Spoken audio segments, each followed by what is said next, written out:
Hello, and welcome to the Project Elected podcast. Project Elect is a nonpartisan nonprofit whose goal is pretty simple. We want to get more Latter-day Saint women involved in public service. On this podcast, we interview amazing Latter-day Saint women who are involved in public service. Hi, my name is Audrey Perry-Martin. I'm the founder of Project Elect and the host of this podcast. We have a special treat for our listeners today. I get to talk to Cindy Davis, who is a board member for the Utah State Board of Education. And I am thrilled that she was able to take time to talk to us about issues that I know a lot of our listeners care about, education issues, and how she became a member of the board. She's been on the board about 5.5 years, so she's got a wealth of experience and knowledge to share with us. Cindy, thank you so much for being here. Thank you. I'm happy to be here, Audrey. Well, Cindy, I would love to hear from you about how you got on the State Board of Education. That's a huge position, a lot of important things you do there. How did this come to pass? What did you do to prepare? And what's your background that made you interested in this? I do have a background in education, but I think serving in general just started from a time I was young. I was born in New York, but my dad was killed in a lightning storm when I was 2. So my mom packed me up and joined the Church of Jesus Christ of Latter-day Saints, moved to Utah, and married when I was 7. She was a Republican and she married a Democrat. So we can live peacefully and we can coexist. And I grew up seeing that. My family wasn't terribly political, but I remember being a sophomore in high school and having a history teacher say, I went home after school yesterday and I put on my running shoes and I ran to the polls to vote. And she said, it's so important, never miss an opportunity to vote. And so I registered as a Republican when I was young and never missed an opportunity to vote, or at least tried not to. So for a young age, I knew that it was important to be involved as a voter. And every time I went to vote, I could picture that teacher in her running shoes, running to the polls, that it was such a great opportunity. And so many people have sacrificed for us to have the freedoms that we have and the opportunity. So I always had that in the back of my head. But then I went on to have a career, and I was a teacher, I was a principal, I was a district administrator, and just watched that way. And then found myself being a single mom for a time. My husband had chosen another road. And when I got married, I had the opportunity to stay home with my kids. I chose that road and really started watching our school board meetings, our state school board meetings, out of interest. And I watched for a few years and thought, I think some of the decisions made here, I don't think are going to roll out on the ground the way folks maybe think they're going to roll out on the ground. So for a few years, I found myself thinking, I wonder if somebody should run who has spent some more time in our schools. And finally, after 3 years of saying somebody should run and having a few folks tap my shoulder saying, you should think about running, I thought I should be willing to put my name in the hat. I didn't know how to do it, but I was willing. And so I launched in, and the rest is history. That's how I got started being on the state school board. That's great. And I love how you had to watch for a few years before you felt like you were ready, right? And I think that's probably the case with a lot of us. We don't necessarily feel ready right out the gate, but if you watch the school board meetings or city council meetings and you're an expert in some of the areas they're addressing, I can see how you would think, wait a minute, that's not going to do what you think that's going to do. I certainly have that in my career. I'm an election attorney and I see election laws. I'm like, I don't think that's going to do what you think it's going to do, whatever side it's coming from. And so you were able to realize that and that they needed somebody like you. So what was your path after that? You were on your local school board, and then how did you end up on the State Board of Education? I actually was never on my local school board. Oh, really? I was involved locally. I was involved in PTA in my kids' schools. I was involved in our school community councils. I was a district community council representative for a variety of schools. But then I saw this opening come for the state school board. And those are the meetings I had really been watching because they impact so much. What happens at the state impacts folks at the local level. And I always thought, I think they should listen to folks at the local level to help make some of these policy decisions. And so that's how I ended up running for the state school board. Okay. So you just ran directly for the state school board. That's fantastic. Is that election, is it districted? So are you representing part of Utah or is it statewide? There are 15 of us that represent the entire state of Utah in districts. If you can imagine, our district is huge. You're representing like 200,000 people. It's bigger than, obviously, city councils. It's bigger than House reps. It's bigger than Senate reps. The only people that have larger districts really are congressional candidates. That's a lot of doors to knock. How does that work for campaigning? Because we talk a lot about local offices, and that's a very different campaign than 200,000 voters that are going to have the opportunity to vote for you. Yeah. And I would say my first election was a nonpartisan election. And then the legislature changed in the middle of that. And my second election was a partisan election. And they're just two totally different animals. The first one was being nonpartisan. There were like a handful of candidates. We had debates. We had a primary that was narrowed down. Two of us went to the general. And then I came out, and it was a lot of discussion about education issues and policies and schools and what we want for the future for our children. And then when it switched to get on the ballot in Utah, you can either be put on by the delegates through a caucus system, or you can get 2,000 signatures from members of your party. So the second time was just wild. I was so grateful. I had people come out of the woodwork to help in that campaign. People gathered signatures. It costs about $25,000 to $30,000 to pay signature companies to gather signatures. And I gathered 2,500 Republican signatures without paying one penny for those signatures. And when I say that is actually incredibly inaccurate. I need to say we, because people just came out to help. I would run into someone at a Walmart somewhere, and they'd say, "I'm gathering signatures for you." And I'll be like, "I haven't seen you for like 5 years. Thank you for doing that. Who asked you to do that?" And you're probably too young for this, but there used to be a commercial of they told two friends and they told two friends and they told two friends. It was like a shampoo commercial. And it felt like that the second time around. They told two friends and they told two friends. And it really turned out to be a grassroots effort. And I wish I could personally phone call every single person that participated in that endeavor. But even though I can't, I will say I think of these people so often and hope that I'm representing them and their families and all of the families in our area and the teachers and everybody involved in our school kind of ecosystem. I hope I'm representing them well and that they feel that I'm using our vote wisely, because I really consider it our vote.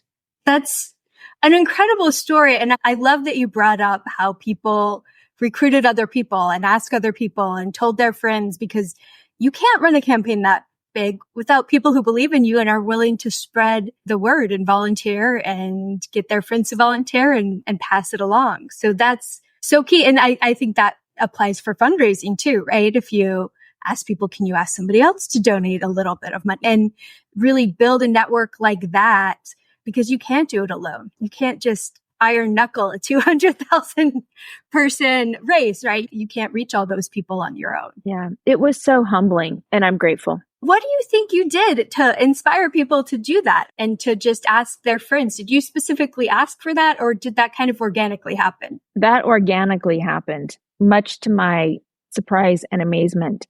I'm not sure what I did, but I will say that I was a principal at a school in the area that my voters are in 15 years prior. And a lot of those parents and teachers came just full force and went out and did that for me without me asking them. I might get a little teary, but it really meant a lot to me. And not every candidate is going to be in a situation where they're working closely with, I had 1,000 kids in my school. So I was rubbing shoulders with a lot of people, and not everyone has that opportunity. And I don't, in any way, I think people can go through the caucus system. They can gather signatures. They may have to have a signature company. Personally, I think they should lower the numbers of signatures and not have people pay for it, and get these grassroots efforts out. But I don't judge anyone for any of the ways that they get on the ballot. I certainly hope they don't judge me or these very good people who really went out of their way and spent a lot of hours to make this happen.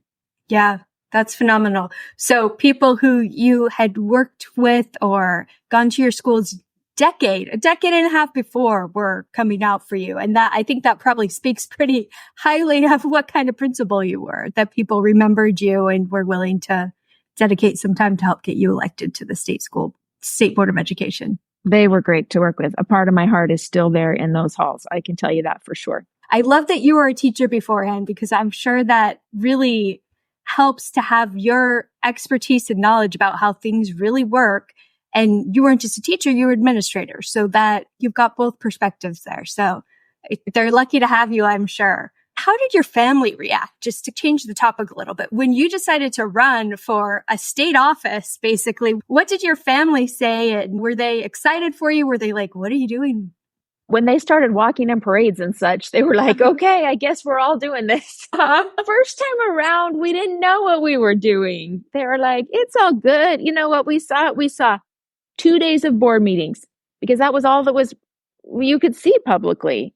And we're all, yeah, we can handle that. 2 days a month, no big deal. And then, boy, we got involved, and man, it's a lot more than that. And it turns into a family affair for sure. So the first time was easy to make the decision to run, easier. And we just felt inherently like it was just the right thing to do. The second time was hard, because the whole family knew what it entailed and what the sacrifice was for each person. You know, my youngest was 12 at the time for my second run, and I asked him to fast about it. And so he fasted on Sunday, and then we were talking Monday night, and I said, what do you think? And he said, Mom, when you asked me to fast, I did not think I was going to get any answers. He said, I don't get answers like you guys do, but I did it, and I didn't feel anything all day long. And then when I was laying down to go to bed, I was laying my head on my pillow. I had this biggest feeling that you are a peacemaker and you need to serve again, because our community and our world and our state could use that. And he said, but can I give you some advice? And I was like, sure, I'll take advice from my 12-year-old son. And he said, this time around, he said, when the really stressful things come up, because we know they will you choose 2 or 3 things that you can do to make a big difference? And then will you let it go? And I'm telling you, I was like, dude, where were you 4 years ago when you were 8? Come on, you couldn't have come up with that then. Because what a wise 12-year-old. For 4 years. But it has changed everything in my life. My service in the board, when we get these really stressful things that come up, I strategically choose 2 to 3 things. I can do this to make a big difference, and I try to do it. And then what's out of my control, I choose to be intentional about letting go. And that advice has helped me not only in my public service, but honestly in every area of my life. It's helped me get more sleep at night. And so instead of tossing and turning about things that are beyond my control, I do what I can do, and then I have to let go of the rest. Wow, that is an incredible story. And kudos to your parenting, that your 12-year-old, and to him too, and to the Lord who surely put those words in his mouth after he'd felt inspired that you were a peacemaker. That's unbelievable that your 12-year-old gave you such great advice. It was a sweet moment. I still remember where we were sitting in the car. We were just sitting there talking, and it was definitely a defining time for me. And I love that he called you a peacemaker too, because this is one of the main reasons this organization, Project Elect, exists, is because we feel like Latter-day Saint women are often peacemakers and can lead as Christ would have us lead. And that's why we're needed in public service. And to have your 12-year-old understand that and tell it to you is just, that's phenomenal. I love it. Thank you so much for sharing that. I also like how you said when you decided to run, you said we, not I. And it sounds like your family's been really supportive and involved, even though they knew what it entailed the second time around. Absolutely. They're wonderful. You've already answered this question, but when things get hard and the negative, I'm sure you get a lot of negative campaigning, especially education has unfortunately become a political battleground in ways I don't think many of us were expecting 10 years ago. And so how do you deal with that kind of negativity, personal attacks, extreme views, and criticism? I'll be honest, it's hard. And I won't sugarcoat that. You have to decide from the beginning who you want to be and what you want to do in your campaign, and you have to stick to it. I decided early on that I was not going to speak about my fellow candidates' views, even in a comparison way, because that was up to them to speak about what they believed. And I hoped that I would be afforded the same courtesy. I decided I would not speak negatively about any of my fellow candidates that I've had in the last 2 elections. That doesn't mean that that's always easy. And I remember at one point, people were saying in this last election things about me that just simply were not true. Not only were they not true, but they were pretty horrible. Like that I wanted to have pornography in schools and all these things because I wasn't taking quotes of books out and putting them out on public meetings and doing all these things that actually I believed encouraged more students to find those books that may not have been age appropriate. But I was working behind the scenes with educators to make sure that their books were age appropriate and in public policy in formal meetings. But because I wasn't out name calling people, educators or librarians as pornography pushers, and on the other side, they're labeling people who just want age appropriate materials in schools as book banners. And I just never fell into those camps. But there were so many things that were said about me that were hurtful. And I remember after one day, I had been at a charter school conference for charter schools. And I got in my car and I saw all this stuff unfolding on social media that was just horrific. You work for your whole life to create a reputation of integrity, and then people can destroy it. And you feel like it's out of control. And I remember being so disheartened and so exhausted because I'd been on the campaign trail and we were all working around the clock, my whole family and I. And I laid down at, 11 o'clock at night or something, 12, I don't know. And I remember as I was laying my head down, having the thought, I don't want to wake up tomorrow. And I've never told anybody this actually, but then I slept for a few hours and then I woke up and I remember thinking, wow, did I really think that when I was going to sleep? I remembered having that thought, but I was just so exhausted. And I thought, was that true or was I just exhausted? And then I thought, no, that's true. I can't even go to the grocery store without people thinking untrue things about me. And who knows who's heard what of these things. And you can't really, it's hard to, defend yourself when it's just this out of control mill. And I went back to sleep. And then I did wake up in the morning. And I was grateful to wake up in the morning, and I wanted to wake up because the sun always makes everything brighter and better. But I remember thinking, if I can have that feeling as a 50-year-old woman who's confident enough in herself and who she is to logically not let those things get to her so much, if that impacted me like that, what are our young people going through? What are students going through in our schools?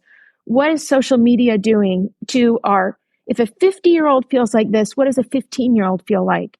And I just used that feeling and that experience to renew my efforts to make schools a great place for kids, to make them safer places, to remember that you learn when you are well and you feel well, and not to push aside in this kind of political storm of saying there should be no attention paid to a child's emotional wellness at school, only academic wellness or excellence. And just say, look, no, I'm going to help remind people that you are academically excellent. The better you feel and can function, the safer you are. There are important things that can be done in schools to lift all of those tides and to lift all the students and to meet a variety of needs so that our students can be successful in all the things that they want to do and try to do and feel good on the journey. Yeah, absolutely. Absolutely. That's an incredible story. And I love how you applied it to the students and you were thinking, if I feel like this, then what is this poor 15-year-old who's getting beat up on social media? How are they gonna? Certainly, we all know we were a lot less tough and secure at 15 than as we get older. And that's a scary thought, actually. I have a 14-year-old in high school right now, and she's not on social media, but she wouldn't be able to handle that. That would just destroy her. My teens aren't either, but a lot of them are. Yeah, all her friends are. She wants it. She keeps begging for it. And I'm like, no, I'm not going to let you. I know you. I know that would destroy you. And it would have destroyed me too. So it's hard. It's really hard. I hope I don't regret sharing that, because inevitably somebody could take that and I suppose use it against me that I was having these times of weakness. But goodness, I think it may happen more than we know or understand, maybe because people don't always necessarily say, look, there are times you're going to be in the bottom of the bottom. But having said that, throughout my campaign, I have to also say there are so many bright spots, and that the people who come together to help, who care about kids, they are the bright spots. And it is an absolute privilege to serve the young people in the state of Utah. So that far outweighs those dark moments. But I think it would be foolish to come on a podcast like this and pretend that those dark spots aren't part of the journey. Yeah, I think people need to know that going in, that it's going to be hard. It's not just going to be all positive and parades. But it's doable. Mm-hmm. It's definitely doable. I think it's very admirable of you that you decided not to talk about other candidates' positions and not criticize them, because that's got to be hard, especially when you're being attacked like that, to keep up with that. And I think I should note for anyone who's considering running, your first election will be much easier. There's a modus operandi now in all kinds of races across all kinds of states and fields and locally, and to demonize the incumbents. It doesn't matter where they are on the spectrum of conservatism or liberalism or anywhere in the middle.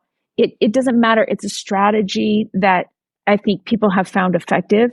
So if you're considering a first run, don't let my stories make you in any way not have a resolve to do it, because by the time you get to your second run, you'll be able to withstand those harsh winds that blow, but you won't experience them as much the first time. That's good advice. That's good to know. I would like to ask how your faith has influenced your decision to run, how you've run your campaigns and been a public official. Have you ever had the confirmation that you're doing the right thing or that you're in the right place? And how has that kind of played into it? Probably the biggest confirmation that I had was during my second run. We needed to move to a different home. And I had been looking for a house every day for a year, like a year. There wasn't a day that went by that I didn't look online for new postings. There wasn't an open house sign I didn't stop at to walk through the home. We had put offers in that hadn't worked out for one reason or another. And I was sitting in the temple, and I was a month away from my primary. And I was also stake young women's camp director. Camp was also a month away. The election and camp were falling on the same week. I remember sitting in the temple feeling heavy-hearted and feeling like, I just don't know if I can do all of this. And I don't know what else to do to find a house. Like, we've tried everything. I feel like I've unearthed every stone and things just haven't worked out. And I felt an unmistakable thought in my heart and in my mind: do my work, camp and campaign, and I will take care of the house. And it was an unmistakable feeling that I had in my mind and in my heart at the same time. It was the first time I had actually thought of being willing to run for public office as his work, as God's work. And I don't think God sets who's going to win the elections and who's going to win the Super Bowl and who's going to win the soccer game. But I think being willing to serve your fellow men is his work, whether you win or whether you lose. I learned that at that moment. So I went about over the next month focusing only on those two things. Camp came the day of the election. I had no reception. I had no cell phone service. I had no idea who won, who lost, which two people were going on, who won the primary. Like, I was doing camp. And I was running through my ward, for those who might be listening that aren't members of the Church of Jesus Christ of Latter-day Saints. I was walking through the ward and running to get a first aid kit because someone had gotten hurt. And one of the men who'd come up to do something that night had said, "Hey, congratulations on your election." And as I'm running, I look over my shoulder and I say, "What did you say?" And he's, "Congratulations, you won your election." And I said, "Thank you." And I just kept running to get the first aid kit and went and took care of the first aid kit. And interestingly, we had narrowed down from 4 to 2 candidates. And the other candidate was also in that same campground with her girls' camp. You're kidding me. And so I went and found her and I gave her a hug and I said, "Congratulations to you." Our other 2 candidates were great also, but I gave her a hug and I said, "We're off to the races." after we finished camp, but we've got camp now. But I did give her a hug and congratulate her and tell her the news. And it was a sweet experience. The week after camp ended, I got a call from a friend saying, hey, my friends are selling their house. I drove to look at the house. The owners were standing on the curb, both of them. And I said, are you selling your house? They said, we haven't told anyone we're selling our house. I said, well, someone told me. And they said, yes, we haven't put it on the market. I said, can I look at it tomorrow? We're going out of town to see family for 2 weeks. We looked at it at 3:30. We made an offer that night. On the road on our trip, we did all of the work to do the finances while we were on our trip. Anyway, we came home. We moved in a week after we got home to this new house. And look, everything doesn't always work out. And our timeline is not always God's timeline. And maybe he would have helped in that house hunting journey a year later, but found a great house for us still.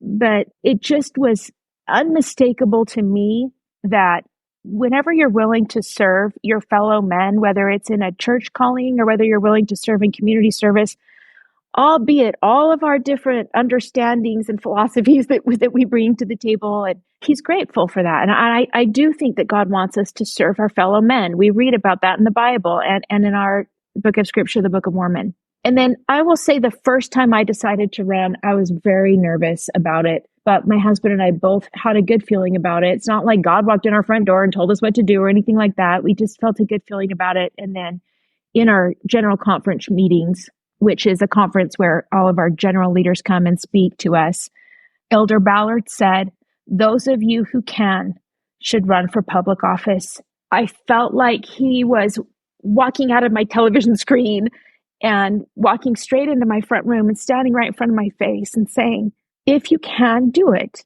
And you can. So do it. And I could, and I did. And I continue to serve. And it's been just an absolute blessing for me and my family. And I hope for those that I'm trying to serve, it's a privilege, again, to serve the school children of the state of Utah and their families and their teachers and all who are involved.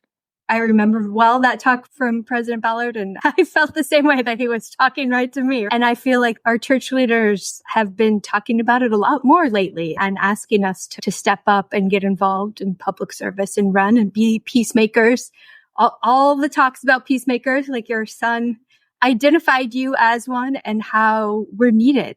Our peacemaking abilities right now, it's what our world needs. And I think it's very clear that's what our world needs. And yes. And can I also add that we can be kind and we can be peacemakers while still holding firm to our principles of whatever the things that you believe in. Is it local control? Is it fiscal responsibility? Is it more parental input? Is it more educator input? Is it how do we find those bridges where we can find some common ground and move in that, but also be really true to principles that may be different from each other, but discuss those and move forward respectfully.